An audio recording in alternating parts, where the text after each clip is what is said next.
우리 말씀 보겠습니다. 오늘 말씀은 신명기 8장 14에서 18절입니다.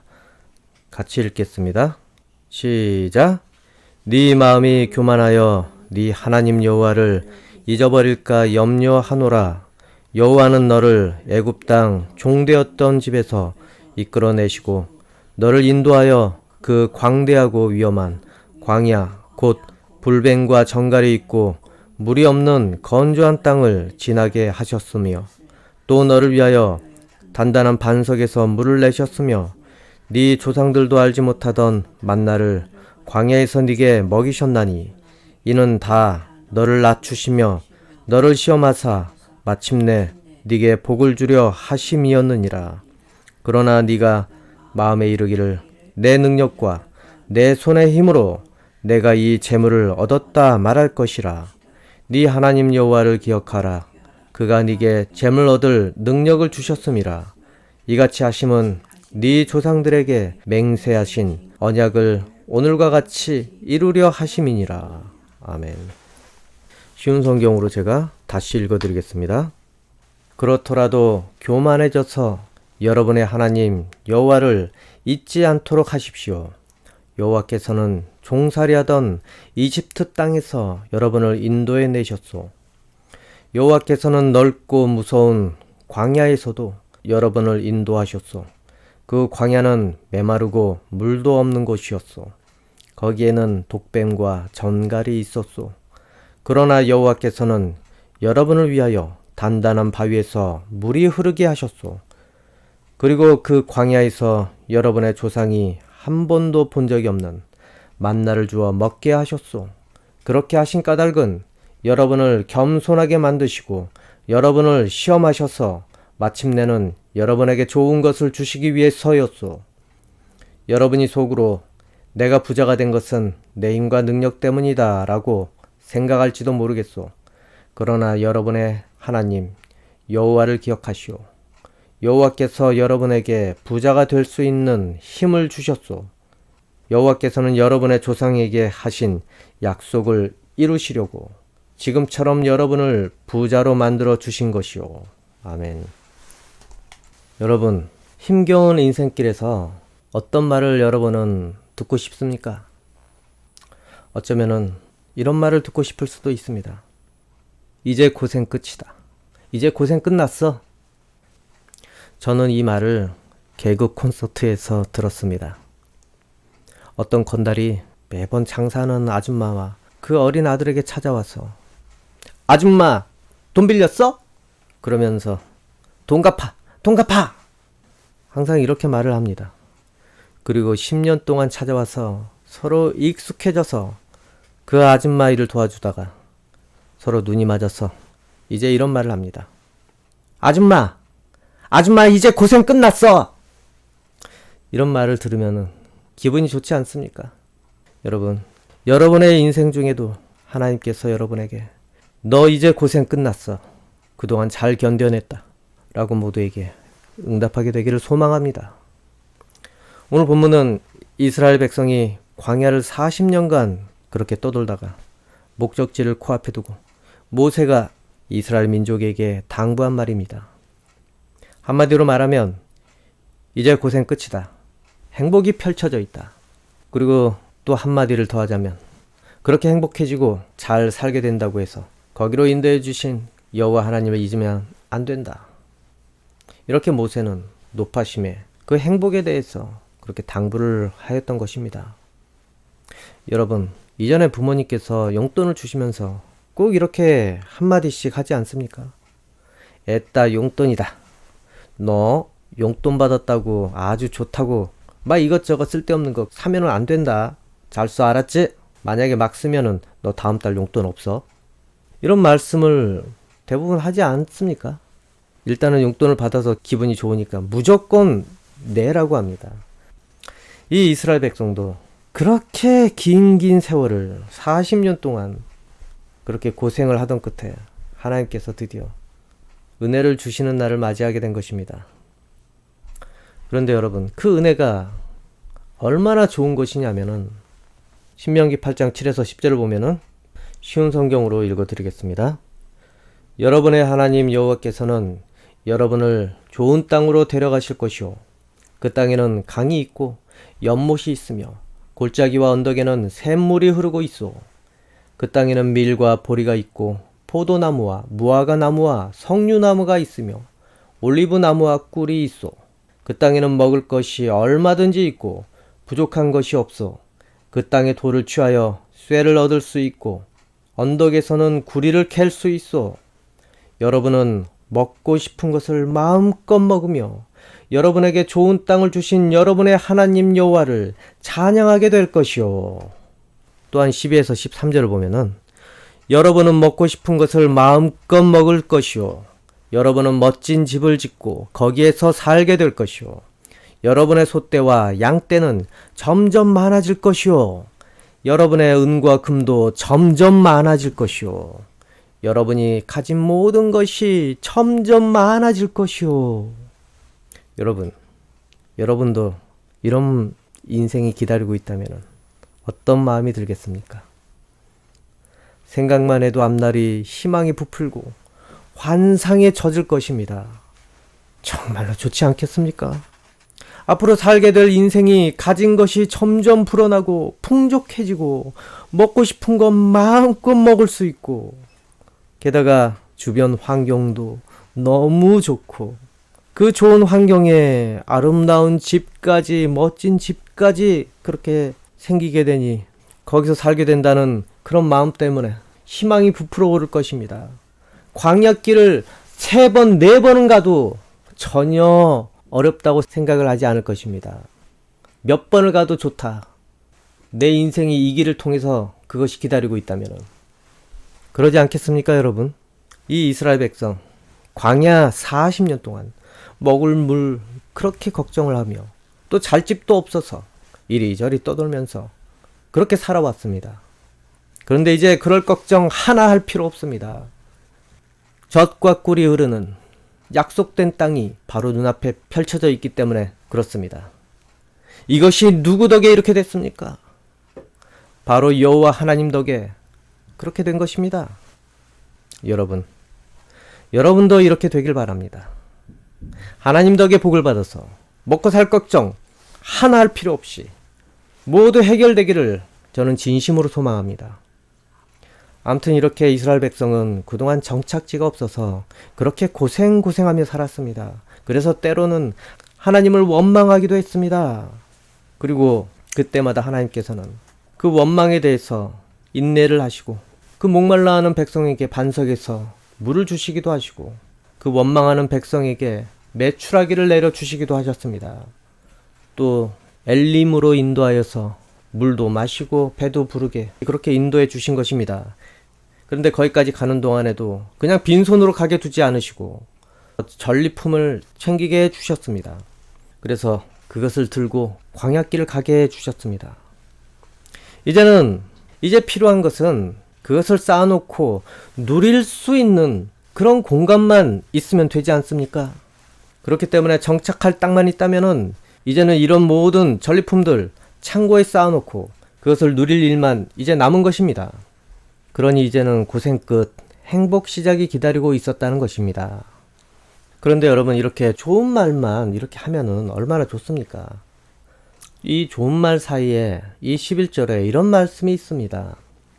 마치 부모님이 용돈을 주면서 조심해 쓸데없는 거 사거나 그거 그냥 함부로 막 써버리면은 다 뺏어버릴 거야. 다음 달 용돈 안 줄 거야. 마치 이렇게 말씀하시듯이 이 11절에 이런 말씀이 있습니다. 여러분의 하나님 여호와를 잊지 않도록 조심하시오. 내가 오늘 여러분에게 전하여 주는 여호와의 명령과 율법과 규례를 어겨 여호와를 잊어버리는 일이 없도록 하시오. 그리고 오늘 이 본문 8장 끝부분 19에서 20절에 이런 말씀이 있습니다. 만일 여러분이 여러분의 하나님 여호와를 잊어버리고 다른 신들을 따르고 그들을 섬긴다면 여러분은 반드시 멸망할 것이오. 내가 오늘 여러분에게 분명히 말합니다. 여러분이 여러분의 하나님 여호와의 명령을 지키지 않으면 여호와께서 여러분 앞에서 멸망시키는 나라들처럼 여러분도 멸망하고 말 것이오. 용돈을 줬는데 말을 더 안 들어. 그럼 어떻게 됩니까? 용돈 준 것을 후회하지 않겠습니까? 때로 화가 나면은 이 용돈으로 산 거 모두 다 그냥 가져다가 버릴 수 있지 않겠습니까? 이처럼 하나님께서 그렇게 혜택을 줬는데 하나님 말을 안 들어버리면은 당연히 그것을 준 의미가 없게 되는 것입니다. 그래서 하나님께서는 쓸데없는 짓 하면은 어떻게 된다? 너희도 멸망할 것이야. 경고를 하신 것입니다. 그렇기 때문에 어떻게 해야 된다? 이 좋은 혜택을 누리기 위해서는 하나님의 뜻을 따라서 살아야 된다. 율법과 규례를 지키면서 하나님을 잊지 않으려고 노력하면서 그들의 삶 속에서 하나님과 함께 그렇게 좋은 것을 누리며 살아야 한다는 것입니다.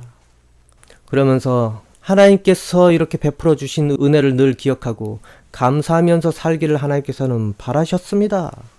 여러분, 이 물질 이야기가 나오니까 한마디 하겠는데, 여러분 물질을 누리고 풍요를 누리는 것, 그거 싫어할 사람이 누가 있겠습니까?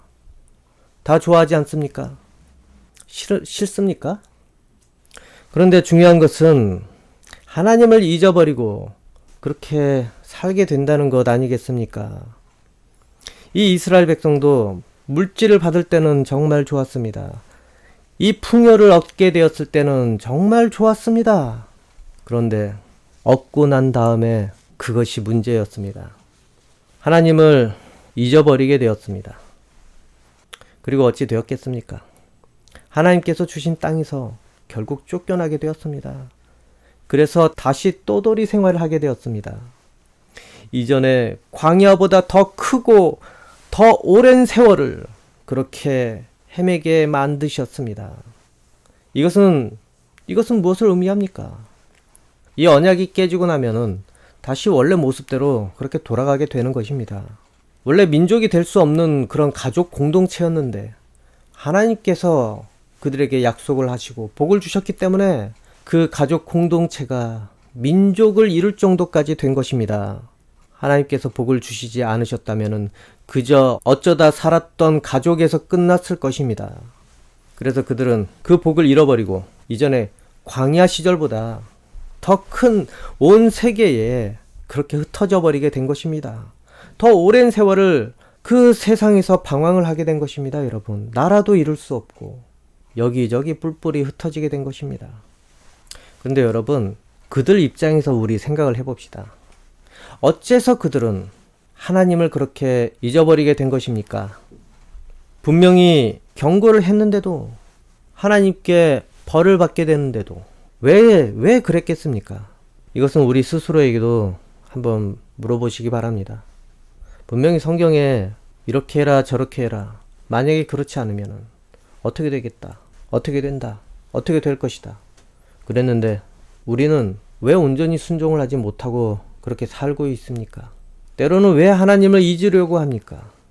그리고 왜 그랬던 적이 있었습니까? 여러분도 한번 스스로에게 물어보십시오. 여러분, 이스라엘이 그랬던 것은 바로 우상 숭배 때문에 그렇습니다. 이스라엘이 왜 우상 숭배를 하게 되었습니까? 하나님으로는 만족이 되지 않기 때문에. 그래서 하나님께서는 그 이스라엘의 우상 숭배에 대해서 이렇게 표현을 하셨습니다. 너희는 음란하고 간음한 여인과 같다. 이렇게 표현을 하셨던 것입니다. 즉 여호와 하나님을 잊으려고 한 것은 여호와 하나님보다 더 좋은 상대를 알았기 때문에 그렇습니다. 그리고 그 상대가 자기 뜻대로 해줄 것 같아서 그렇습니다. 그래서 그 우상을 섬기려고 하다 보니 하나님의 말씀이 불편해지기 시작한 것입니다. 하나님의 요구 조건이 들어주기 어렵게 되기 때문에 하나님을 잊어버리려고 한 것입니다. 하나님의 뜻에는 우상이란 절대 있을 수 없습니다. 다른 신이란 절대 있을 수 없습니다. 그런데 그런 하나님을 섬기려고 하니, 따라 살려고 하니 자기들이 하고 싶은 것을 못하게 된다는 것입니다.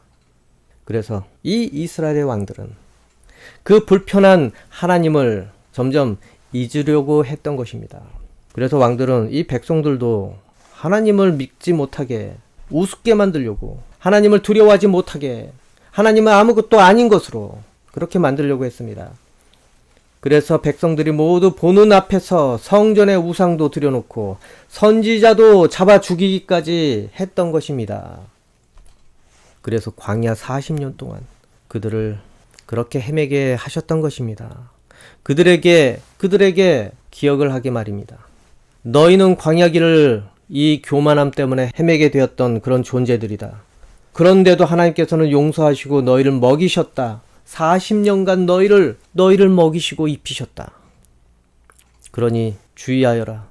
계속 하나님께서는 이 광야 시절을 떠올리게 하시면서 겸손하라고 그렇게 하셨습니다. 그것을 기억나게 하시려고 본보기로 그렇게 삼으셨던 것입니다.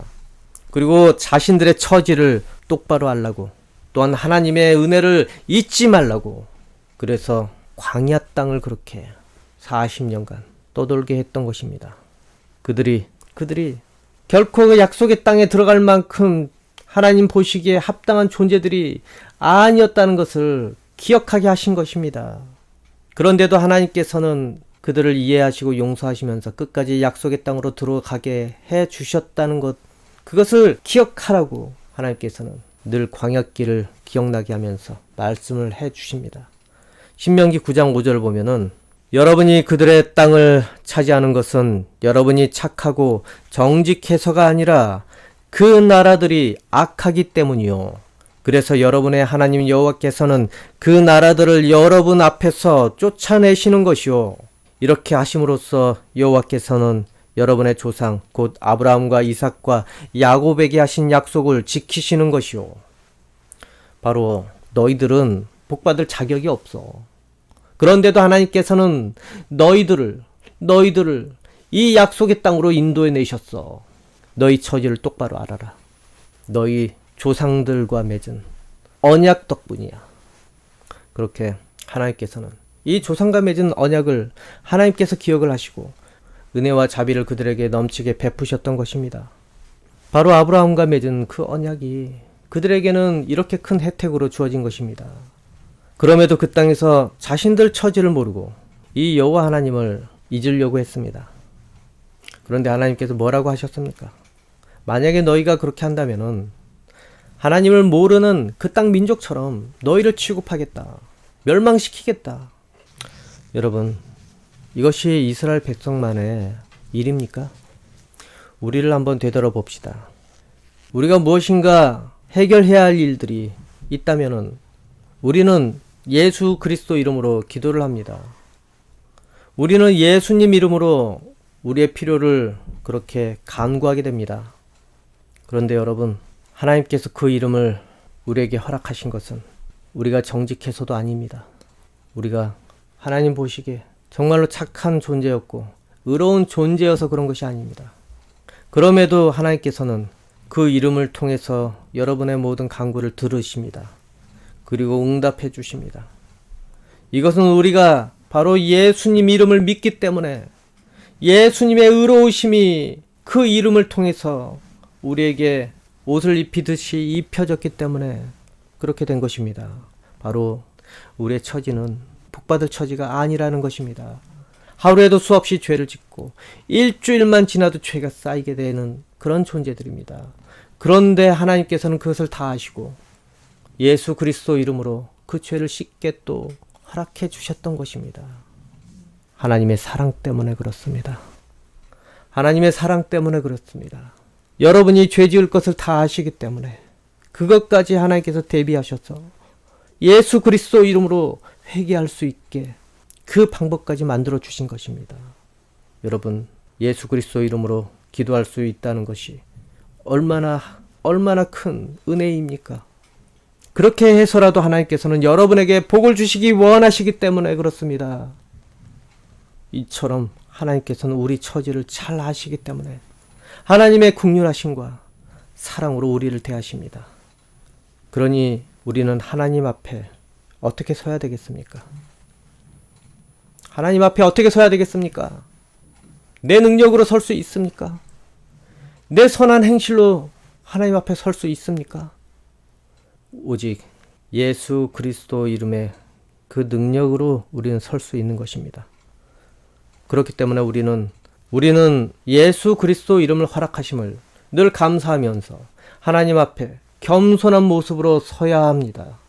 그러면은 하나님께서 우리를 불쌍히 여겨 주십니다. 여러분 삶을 한번 돌아보시기 바랍니다. 여러분 삶의 형편은 어떻습니까? 또 여러분 마음의 형편은 어떻습니까? 예수 그리스도 이름 때문에 여러분 살만합니까?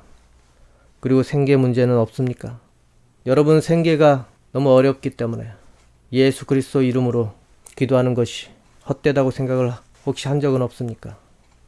그럼에도 불구하고 늘 하나님께 감사하면서 겸손히 하나님을 찾고 있다면 여러분 그것은 정말 잘한 것입니다. 곧 하나님께서 여러분에게 하나님을 찾는 것에 대해서 응답하게 될 것입니다. 그리고 응답받을 날을 만나게 될 것입니다. 지금은 단지 여러분을 겸손하게 하시기 위해서 광야길을 걷게 하는 것과 같다는 것입니다. 여러분이 지금 당하는 모든 어려움은 바로 하나님께서 복을 주시기 위해서 그런 것입니다. 이스라엘 민족이 그 광야길을 헤매게 된 것은 바로 그들을 낮추셔서 그래서 그들이 복을 받을 수 있게 하기 위해서 그런 것이라고 했습니다. 여러분도 마찬가지입니다. 그러니 여러분이 지금 당하는 어려움에 대해서 마음의 원망을 품고 살지 마시기 바랍니다. 오늘 본문 14절 말씀처럼 여러분에게 하나님께서는 복 주시기 원합니다. 그런데 하나님께서 여러분의 상태에 대해서 염려하는 부분이 있다는 것입니다. 14절 읽어보겠습니다. 네 마음이 교만하여 네 하나님 여호와를 잊어버릴까 염려하노라. 그리고 17절을 또 보면은 그러나 네가 마음에 이르기를 내 능력과 내 손의 힘으로 내가 이 재물을 얻었다 말할 것이라. 여러분 혹시라도 여러분의 지금 자신의 마음 상태가 이런 마음이 자주 드러나고 있지는 않는지 한번 확인해 보시기 바랍니다. 하나님께서 숨어서 모두 다 듣고 계십니다. 다 보고 계십니다. 그리고 하나님께서는 그것을 판단을 하실 것입니다. 사람들 앞에서 자기 능력을 많이 드러내고 그렇게 살고 있지는 않는지, 그리고 뭔가 인정받고 싶은 마음이 자주 그렇게 사람들 앞에 노출되고 있지는 않는지, 또는 자기의 마음에 자기에 대해서 그렇게 자만하고 있는 마음이 있지는 않는지, 그러면 하나님께서 아직도 너는 너의 마음의 힘을 빼야 되겠구나. 더 겸손하고 더 감사할 줄을 알아야 되겠구나. 그러나 여러 가지 어려움과 여러 가지 훈련 끝에 그렇게 변화된 사람은 하나님께서는 다 보시고 이제는 마음을 정하게 되십니다. 그렇게 훈련을 받아서 매사에 하나님을 인정하고 하나님 앞에서 그리고 사람들에게도 자기의 낮아진 모습으로 그렇게 겸손해지고 또 사람들을 공손히 대할 줄 알게 되고, 그러면서 또한 하나님을 대할 때도 하나님의 말씀과 뜻을 존중하고 지키며 살려고 그렇게 의지를 갖게 된다면 하나님께서는 그것을 보시고 그것을 몰래 보시고 이제는 결단을 하시게 됩니다. 이제 그 복에 들어갈 때가 되었다고 그렇게 생각을 하시게 됩니다. 그러면 어떻게 됩니까? 아낌없이 여러분에게 필요한 것 이상으로 하나님께서 넘치게 주시게 된다는 것입니다. 여러분 물질 좋아하지 않습니까? 재물 좋아하지 않습니까? 누리고 싶지 않습니까? 물론 이것이 넘치면은 탐욕이 될 수도 있습니다. 그런데 그 물질과 재물만 놓고 보면은 그것은 좋은 것입니다. 그리고 그것을 통해서 행복을 누리는 것 또한 감사할 일입니다. 그러니 하나님께서 그렇게 고생하던 이스라엘 민족에게 그것을 복으로 그렇게 허락해 주신 것 아니겠습니까?